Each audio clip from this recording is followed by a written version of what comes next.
This happened a few months ago. My wife and I had just moved into a new house in a quiet neighborhood outside Denver. We wanted to install a decent security system with cameras around the property, just to feel a little safer. I contacted Best Buy and they scheduled someone from Geek Squad to come out and set it up. The guy showed up right on time, mid-30s, scuffy beard, kinda lanky, but he looked off. Not like anything specific I could put my finger on, just something about him gave a weird vibe. He had a Geek Squad badge and uniform though, so I figured I was just being paranoid. He introduced himself as Daniel, and for the next few hours, he walked around the house setting up the security cameras. He installed one in the living room, one in the front hallway, one above the garage, and he even offered to place a small one in our bedroom for extra coverage. I thought it was a little weird, but figured if anything ever happened, I'd want footage. He also mentioned placing a device in the bathroom hallway to monitor access to the back door, which sounded reasonable at the time. Everything seemed normal until about 2 weeks later. My wife was taking a shower one morning when she noticed a strange glint behind the shampoo bottles. It was small, something tucked into the corner near the tile. She called me in, and when I looked closer, my stomach dropped. It was a tiny camera, not part of the system Daniel installed for us. We tore apart the bathroom and to our horror, found the camera had been wired through a small hole in the wall connected to a small wireless transmitter hidden under the vanity. It wasn't connected to our system at all. This was recording separately. Sick to my stomach, I ran to the bedroom to check the camera he had set up there. It looked like the others at first glance, but when I opened the back of the unit, I found another SD card slot, one we had never seen before.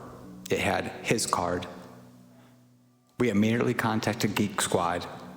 When I gave them Daniel's name, the rep on the line went silent for a few seconds. Then she asked if I was sure that was his name.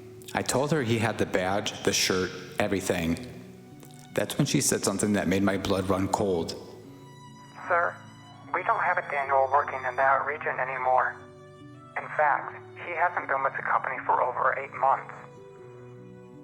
Apparently, this guy somehow hacked or manipulated the Geek Squad system to assign himself service jobs in our area.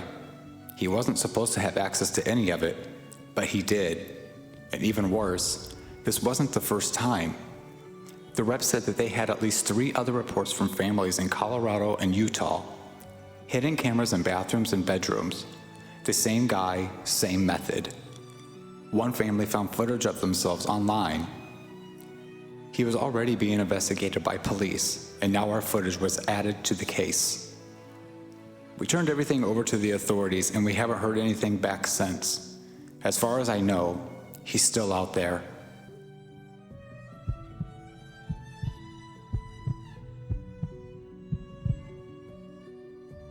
This story still gives me chills just thinking about it. It happened a few months ago, shortly before I moved out of my old house. I never actually spoke to the guy, and to this day, I still have no idea what his deal was. But I'm just glad I don't live near him anymore. It all started one Saturday afternoon. I was out in the yard mowing the grass. It was just a quiet, normal day. My backyard backs up against a line of woods. Nothing too dense, but thick enough that you can't see too far in without stepping into it. I had just made a pass near the edge of the yard when I noticed something off. I turned my head and stopped. There, just standing in the woods, was a man, tall and thin.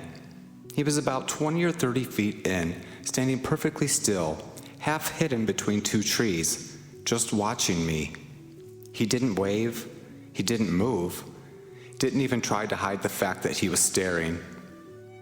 I shut the mower off and called out, asking if he needed something, but he didn't answer, just kept watching. After about 10 seconds of this weird standoff, I walked a little closer to the woods, and by this time I reached the edge. He was gone. I figured maybe it was a hiker or a new neighbor checking out the property lines. Weird, but not totally unheard of. I finished mowing and tried to forget about it. A few days later it happened again, but this time it was worse. It was late in the afternoon, almost dusk. I was mowing again, headphones in, when I got that same awful feeling like I was being watched. I looked up. and there he was. Same spot, same stance. But this time, he was wearing a white bedsheet, like a ghost costume. 2 rough eye holes cut out, no mask, no details. Just a stupid, creepy white sheet draped over him like some kid's Halloween costume. Except this was a grown man. And again, he was completely motionless, just standing there, watching. I ripped my headphones off and stared at him. I didn't move, neither did he. Eventually, I went inside. I called the non-emergency police line, but by the time someone came out to check, the guy was gone again. They told me they didn't see anything suspicious and that maybe it was a prank. But I know what I saw, and it didn't feel like a joke. That night, I woke up around 2 a.m. to the sound that made my blood run cold.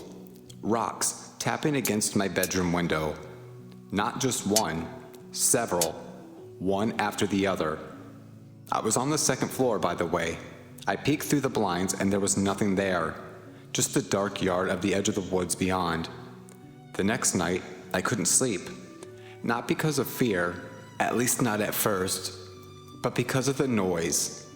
It was the sound of power tools, a drill, a saw, something mechanical grinding and buzzing echoing from the woods behind my house. It would start and stop at random intervals. No rhythm, no obvious purpose, just the whine of metal and machinery coming deep in the trees at 2 in the morning. I never saw where it was coming from. I never found any equipment or heard voices, just those awful sounds. I didn't sleep much after that. Thankfully, I didn't have to deal with it for long. My house had already been up for sale, and I had a moving date set just a couple weeks after all this started. I never learned the guy's name, never found out exactly where he lived or what he was doing out there. I don't know if he was just trying to scare me, or if he was just sick in the head, and honestly, I don't care. I'm just glad I got out of there when I did. Because whatever that guy's intentions were, I never wanted to stick around long enough to find out.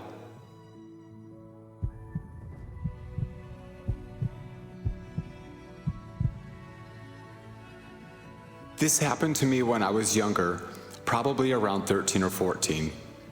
I used to spend most of my free time at the local skate park, and it wasn't unusual for me to walk home afterward, even after dark. My house wasn't too far, just a few quiet residential blocks away. But one night, something happened that still makes my skin crawl every time I think about it. It was getting late, just after sunset. The streetlights had started to flicker on, and the neighborhood was almost completely empty.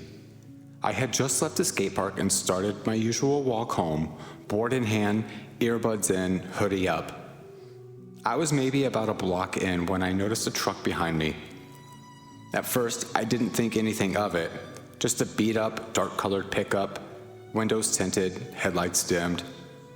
But what caught my attention was how slowly he was going, almost crawling. I turned the corner onto the next street. The truck followed. Still slow, still behind me. No turn signal, no attempt to pass, just matching my pace from a distance. I picked up the pace a bit, trying not to look like I was panicking, but I was.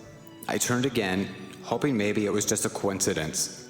But sure enough, he turned too. And that's when things started to get really weird.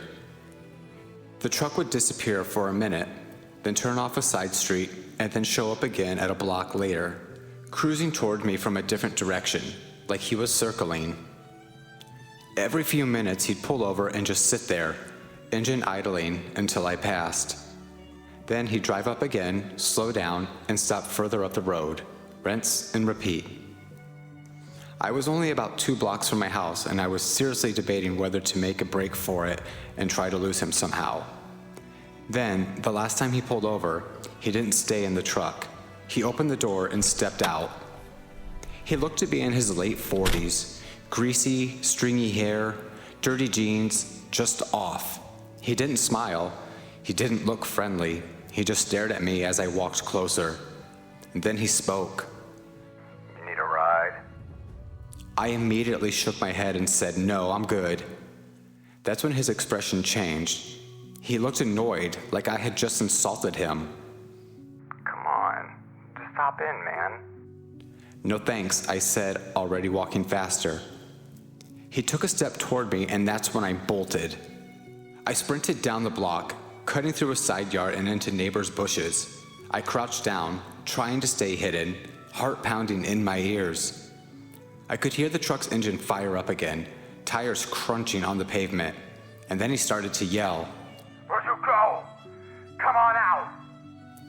He circled the block, twice, windows down, shouting like he was angry I ran from him. I stayed perfectly still, tucked behind those bushes until I heard the truck finally pull away for good. When I was sure he was gone, I ran the rest of the way home, slammed the door behind me, and told my parents everything.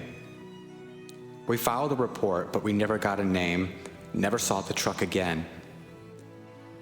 To this day, I don't know what that guy's intentions were, and I never walked home alone after that night.